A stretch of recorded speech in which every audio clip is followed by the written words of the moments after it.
Estudei na Ursuline Academy, uma escola católica de ensino médio só para meninas em Dallas.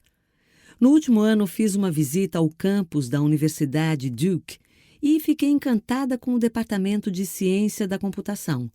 Tomei minha decisão, matriculei-me na Duke e me formei 5 anos depois em Ciência da Computação, com um mestrado em Administração.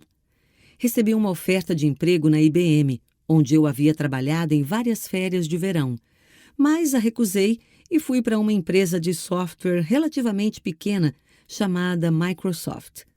Passei 9 anos lá, ocupando vários cargos, até me tornar diretora-geral de produtos de informática. Hoje trabalho com filantropia. Passo a maior parte do tempo buscando maneiras de melhorar a vida das pessoas. Além disso, sou esposa de Bill Gates. Nós nos casamos no Ano Novo de 1994. Temos 3 filhos. Esse é o pano de fundo. Agora quero contar uma história mais longa sobre meu caminho para o empoderamento das mulheres e sobre como, enquanto eu empoderava outras, elas me empoderavam.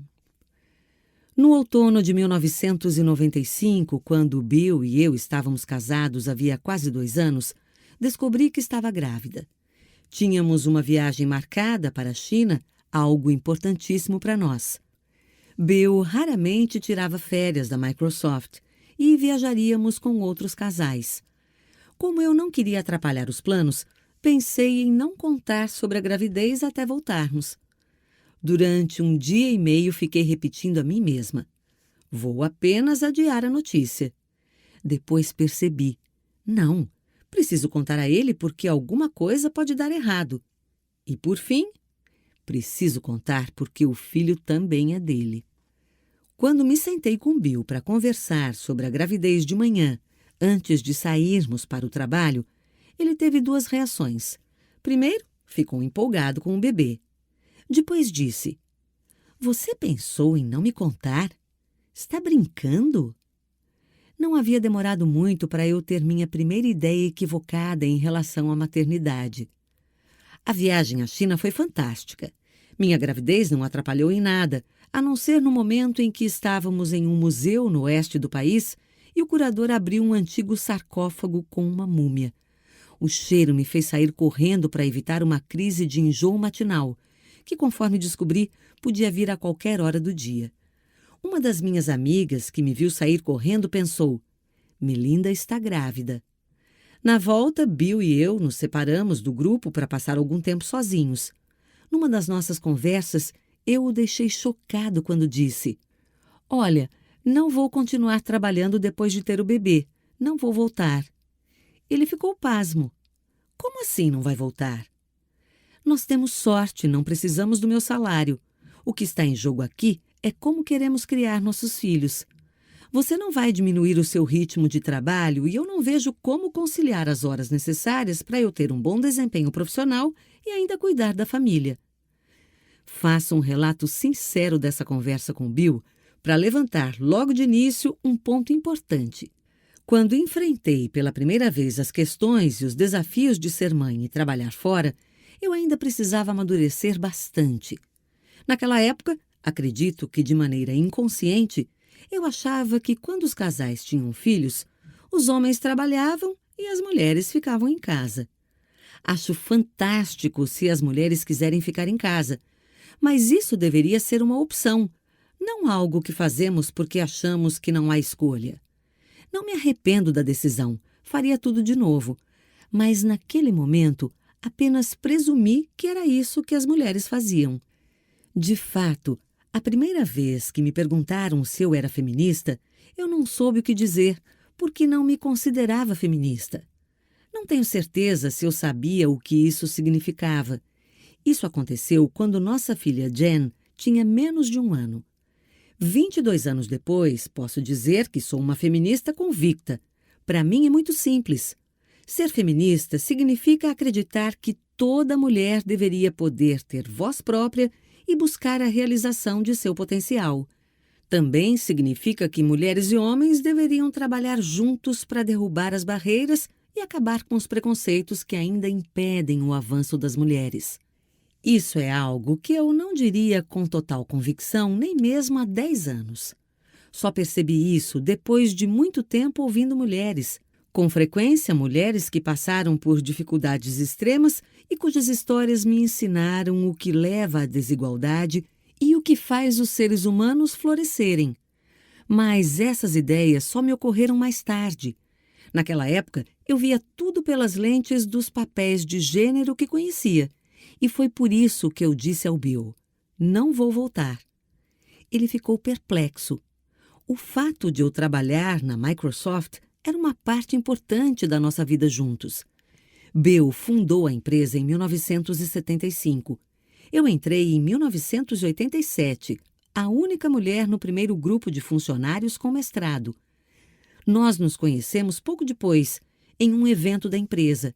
Eu estava em Nova York a trabalho e minha colega de quarto, na época dividíamos a hospedagem para economizar, me falou sobre um jantar que aconteceria naquela noite e eu não ficara sabendo.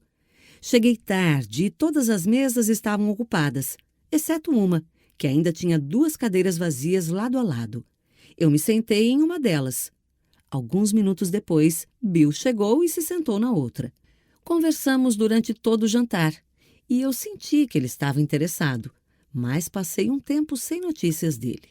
Então, em uma tarde de sábado, nós nos esbarramos no estacionamento da empresa. Ele puxou conversa e me convidou para sair 2 semanas depois, numa sexta-feira. Eu ri e disse: isso não é espontâneo o suficiente para mim. Faça o convite mais perto da data. Dei a ele o número do meu telefone. 2 horas depois, ele ligou para minha casa e me convidou para sair naquela mesma noite. Isso é espontâneo o suficiente para você? Perguntou. Descobrimos que tínhamos muita coisa em comum. Nós 2 adoramos quebra-cabeças e somos muito competitivos. Fizemos disputas de quebra-cabeças e jogos matemáticos. Acho que ele ficou intrigado quando eu o derrotei em um desafio de matemática e ganhei na primeira vez no Detetive, aquele jogo de tabuleiro em que você descobre quem cometeu o assassinato, em que cômodo e com que arma. Ele insistiu que eu lesse O Grande Gatsby, seu romance predileto, e eu já tinha lido 2 vezes. Talvez, naquele momento, ele tenha se dado conta de que encontrara a pessoa certa. Seu par romântico, como costumava dizer. Eu soube que tinha encontrado a pessoa certa quando vi sua coleção de discos, um monte de Frank Sinatra e Dionne Warwick. Quando ficamos noivos, alguém perguntou a ele: o que você sente quando está com a Melinda? E ele respondeu: sei que é espantoso, mas sinto vontade de casar. Bill e eu também acreditávamos na importância da informática. Sabíamos que escrever programas para computadores pessoais daria aos indivíduos poder sobre as informações, algo que naquele momento estava nas mãos das instituições, e que a democratização dos computadores poderia mudar o mundo. Por isso, nos sentíamos tão empolgados em estar na Microsoft diariamente, trabalhando a 1000 por hora para desenvolver programas. Mas nossa conversa sobre o bebê deixou claro que os dias em que trabalhávamos juntos estavam chegando ao fim. Mesmo depois que as crianças crescessem, eu dificilmente voltaria para lá. Tinha pensado muito nesse assunto antes de engravidar, conversando sobre isso com amigas e colegas de trabalho. Mas assim que soube que Jen estava a caminho, tomei minha decisão. Ele não tentou me fazer mudar de ideia, só ficou perguntando: tem certeza? À medida que o parto de Jen se aproximava, Bill começou a me perguntar: e então, o que você vai fazer? Eu gostava tanto do meu trabalho que ele não conseguia me imaginar abrindo mão dessa parte da minha vida. Esperava que eu começasse algo novo assim que tivéssemos nossa filha. E ele não estava errado. Logo comecei a procurar uma atividade criativa que combinasse comigo.